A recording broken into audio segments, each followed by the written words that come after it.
on the lawn to admire the grace and beauty of the hula, exotic native dance of old Hawaii.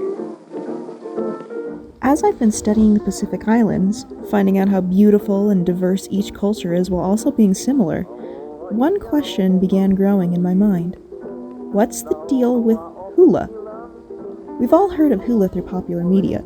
Hula skirts, hula dancers, hula girls, hula bobbleheads, hula hoops. But if you know anything about the Pacific, you know that all of these don't feel Pacific. Sure, other cultural island dances exist, but never once when you study anthropology will you find a single instance of a coconut bra, except in the case of Hawaii. On Hula Girls. You're in the coconut shells, you've come to the right place. Or plastic hula girls on the dashboards of semi-trucks. And between you and me, that's for the best, because coconuts are too small to make bras out of. Just trust me. When you look at fakey Lūʻau stuff, it's pretty clear that something's off. I could get into lots of things about Hawaiian culture that America ruined, but for now, I'll just focus on my one question. What is hula? Is this hula? Is this hula? What about this? Does this count? Is that hula? Well, yes, sort of. Let's lay some groundwork first. A quick Wikipedia search can tell you that there are technically two kinds of hula, hula awana and hula kahiko.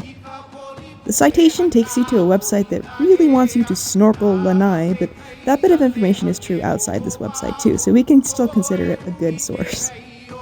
Basically, this is hula awana, and this is hula kahiko.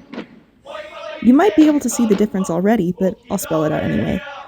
Hula kahiko is a blanket term for a few different genres of hula, and none of them have anything to do with the ukulele strumming easygoing pop culture hula that Westerners know so well. In fact, hula kahiko, or just traditional hula if you want to add more syllables for some reason, doesn't use any instruments other than traditional percussion and the voices of the performers. This is what you might consider real hula if you're opinionated enough. On the other hand, hula awana is basically what hula kahiko became after being exposed to the tastes and influences of Westerners. It was hula awana that became the definition of hula for most of the world, especially after Queen Ka'ahumanu outlawed publicly performed hula in 1830 for Christian decency reasons. But that's a story for another time. For now, let's get a little closer to this style of hula and see what we can see. This video is from the 2012 Hula Awana Kaikamahine, which I can only assume is a girls' hula awana competition in Hawaii somewhere, though your guess is as good as mine since I couldn't find any information on it. But these are apparently the first place winners, and wow, they're good. These kids don't miss a beat. It's like they're all controlled by one big hula hive mind or something. But look at the styling of this dance, and especially listen to the music. You can see that this type of hula is very cute. They've got these big smiles on their faces, the music is chill and full of nice harmonies and guitar and piano and all those Western musical conventions. It's relaxing, it puts you in a good mood, and it makes you feel like lying down on the beach somewhere and letting the ocean reclaim you as its own. It's no surprise that it caught on fast, especially since it can still be considered authentic enough to be marketable. Like, listen to what this British guy said about it in the year 1950. To teenagers, learning the hula, traditional dance of the islands. Wow, that's a cool look into the time before hula was ubiquitous. I wonder what the context of that quote is. Is more important than learning the alphabet. Okay, let's ignore that part, but he does say something that's pretty important right after this, so pay attention here. Each hula is a story, acted out in a sign language of bodily movements. A leftward sway may mean Charlie loves Mary, a rightward one, Mary loves Charlie. That's not entirely right, but it does have a little bit of truth to it, and I'll explain how. Or at least this guy will explain how. We can't dance without narrative. The language is how we communicate to our universe. This is Dr. Taupori Tangaro, and he is featured in this great video by Smithsonian Folklife about hula and its connection to language. It's a fabulous video. You can find it linked in the description with all of my other video sources. Listen to what he says here. People think hula is choreography. Hula is first a language that has a choreographical piece to it. Hula is very, very simple. because the essence was not in the dancer, the essence was in the language, was in the chanter. The dancer just amplified what the narrative said. So in the old days, the dances are very, very similar. Sometimes it's just claps like this, yeah? And there'll be this really rich chanting that speaks of how we entered into the world and where we're gonna move, where we come from and where we're gonna go. And then even the drum, the dances that were done in the temple, sometimes it was just this one motion for the whole 20 minutes of dancing, no other motion. Very ritualistic because people were they understood the language. You can see now that hula is traditionally less of a dance and more of a recitation. In fact, through this whole video, you can see the dancers chanting and singing along. It's not that there's some secret hula code like that previous British guy said.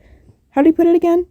A leftward sway may mean Charlie loves Mary, a rightward one, Mary loves Charlie.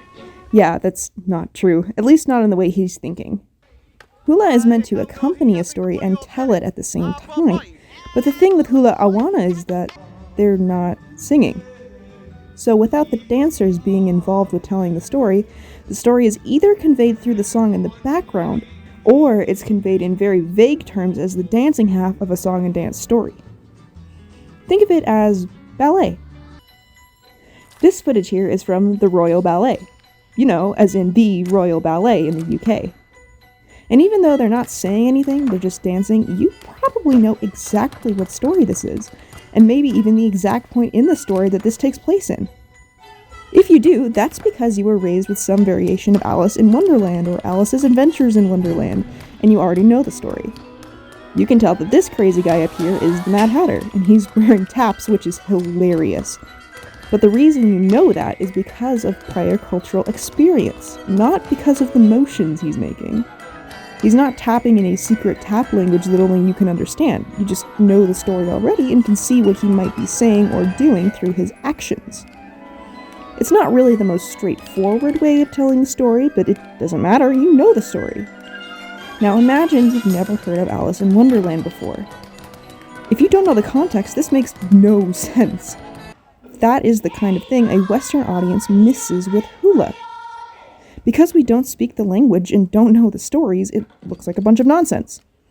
And when we're presented with this dance-only form of hula, it gets even worse because we're told there's a story in there, but we can't see one being told.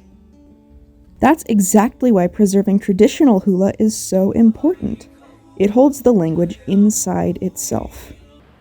Because the system changed and we were occupied and then we became a territory and then eventually we became a state, the Hawaiian language was illegal to be used in the public domain. People still used it at home. Hula was one place where the language was not replaced. No matter what was happening in the upper crust of our society, the underpinnings, at least as it relates to the hula community, was still very, very strong. With all these beautiful traditions and performances in mind, let me now remind you that we've taken this and made this. It's not really a malicious misunderstanding so much as just plain ignorance. Because we don't know the depth and complexity of these dances, we think of it as what we can see, and what we see is, well, you swing your hips a lot. The hula hoop is only called that because you swing your hips a lot when you use it. That, and it probably caught on better than the haka hoop. Regardless, in terms of Hawaii and its cultures, practices, and traditions, you can see the connecting ties between the Western perception of them and the reality. In fact, many of them were bridged by Hawaiians themselves to make their tourism industry more successful. Hula didn't start like this, but that's what it became. That doesn't make it any less beautiful or tie it any less to Hawaii. Grass skirts like these weren't worn by Hawaiians until the 1860s or 70s, and some people say they came from Tahiti or Tonga. But you can see that Hawaiians use them even today, and it's not considered inappropriate.